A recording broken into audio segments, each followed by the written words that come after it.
Nosso destaque agora a CPI da Covid, que terá nesta quarta-feira um dos depoimentos mais aguardados agora nessa reta final da comissão. É o empresário Luciano Hang, o dono da van, que vai hoje à comissão.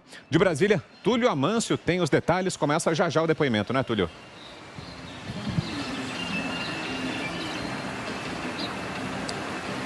Olá, voltamos aqui de Brasília. Pois é, está marcado para as 10 horas da manhã e os senadores têm muito a perguntar a Luciano Hang. Alguns temas são dados como certos nessa oitiva. Por exemplo, a fake news, as fake news. Luciano Hang é um dos maiores incentivadores do uso de medicamentos ineficazes contra a Covid-19. Entre esses medicamentos, a cloroquina. Então, ele deve ser questionado sobre isso. Ele deve ser questionado também sobre o incentivo do uso desses medicamentos a seus funcionários, já que ele emprega cerca de 22 mil pessoas.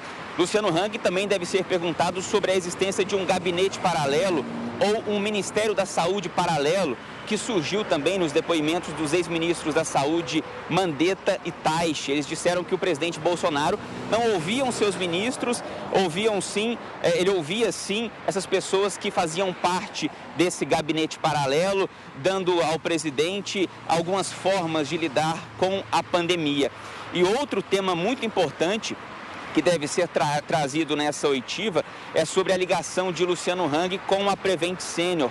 A mãe dele, a Regina Hang, foi internada em um hospital dessa rede.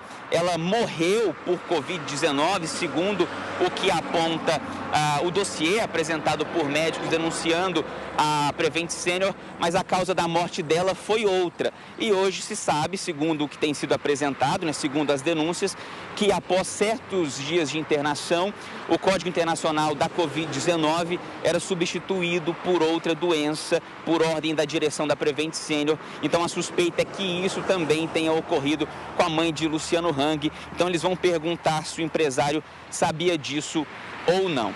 Luciano Hang, ele é dono das lojas Havan, um bolsonarista, que todo mundo sabe disso, e hoje em sua rede social ele postou apenas uma publicação, uma foto com uma mensagem e a legenda: "Vou sozinho, mas sei que Deus e vocês estão comigo", dando a entender talvez até que ele fosse sem advogados.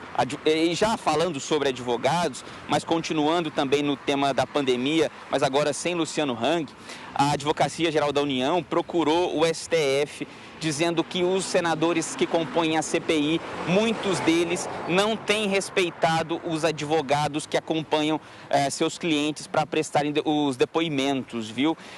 Em uma carta escrita assinada por Bruno Bianco, ministro da AGU, ele disse que tem gerado muito embaraço essa atuação dos senadores na CPI. Essa palavra foi que ele usou, embaraço. E ele citou dois casos em específico, principalmente os que foram gerados à defesa de Wagner Rosário, ministro da CGU, e também a defesa do ex-ministro da Saúde, Eduardo Pazuello. Volto com vocês.